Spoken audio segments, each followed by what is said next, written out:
Hello. My name is Averie Robinson, and for those of you that know me, even from a brief conversation, I like to talk. A lot. For those of you who don't know me, you will find this out shortly. Talking is something that most people enjoy. People enjoy talking about their day, their plans, things that they're excited about, which tests they're failing today, those types of things. In fact, I love talking so much, sometimes I talk too much and forget about that thing called a filter. Sometimes people have too much of a filter, and real life, real feelings, and real problems get lost in the mix.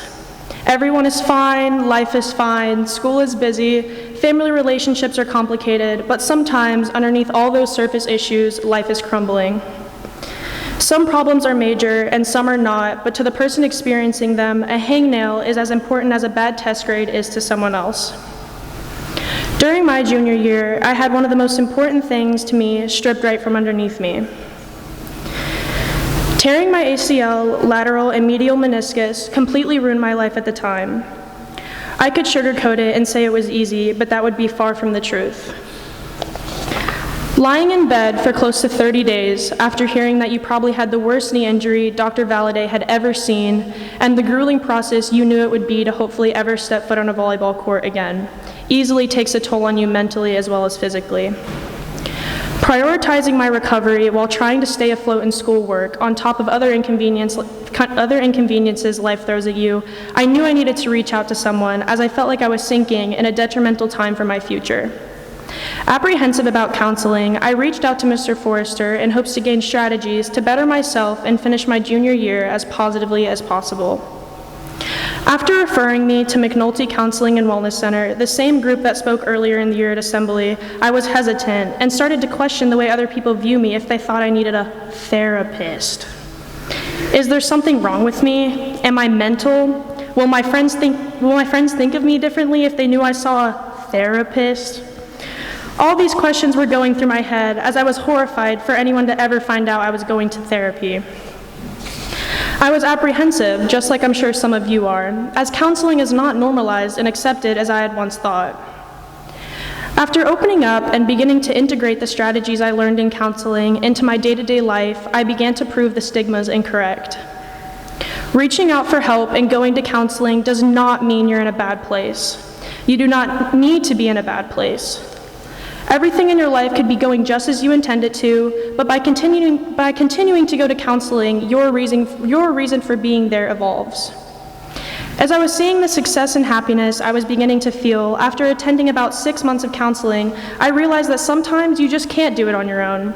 Nobody is immune to common human conditions, feelings, and emotions. In some cases, changing your lifestyle, friends, and habits can be a solution. Other times, we notice patterns that haven't been able to change on our own, or issues start to overwhelm us and negatively affect our lives, relationships, and schoolwork. I feel as though no one person is strong enough to handle what life throws at them on their own, and getting the help you deserve is something to be proud of. Notice how I haven't used the word therapist, and when I did, it was emphasized. That's because I strongly dislike the word therapist. I prefer to call it a secret best friend. The word therapist and therapy subjects you to a box that I believe to be untrue. Having a therapist is like having a best friend that you can tell anything to, and I mean anything, and they can't judge you, tell anyone, or criticize you. I don't know about you, but what could be better than that? My counselor has grown to be one of my best friends and so much more than that. The one person that understands me, how my brain works, and how I think. So now for my thank yous. Thank you to St. Stephen's for being a safe environment for people struggling. Struggling of any sort, St. Stephen's cares. I have no idea where I would be without Mr. Forrester and Ms. Kahn, as they have supported me through 3 major injuries, both academically and emotionally. Spending my last 45 minutes every day with Mr. Forrester has grown to be the favorite part of my day, and I'm so thankful to have them on my team. Thank you to my best friend, Mama Robbie, for being the absolute coolest mom on the planet. You're my ride or die and everything in between, and I'm gonna miss you so much when I go to college, but please don't follow me. You're an angel in disguise, and I would be honored to be half the woman you are. I love you to the moon and back. Thank you to my dad, the most outspoken redneck man you'll ever meet. Thank you for showing me the beauty of nature and the outdoors. Thank you for always bringing out the country in me and being my biggest fan when I need it the most. I'll miss feeling embarrassed every time I go out in public with you, as your biggest goal is to make a scene of some sort.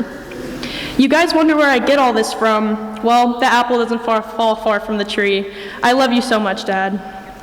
Shout out to the girls for being just as crazy as me, loving me even when I wasn't the Averie you guys knew, and supporting me every step of the way. I couldn't think of a world with more supportive, hilarious, and loving friends. I wouldn't have been able to do high school without any of you, and I can't wait for our kids to be best friends. I love you girls so much. By no means was this speech designed to persuade you to go to counseling. Counseling is very case-specific, and the need for it varies from person to person. Starting my senior year has been the happiest and healthiest I've been mentally since I made the decision to stop playing volleyball for the sake of my future health. I now have strategies and ideas on how to be the best version of myself.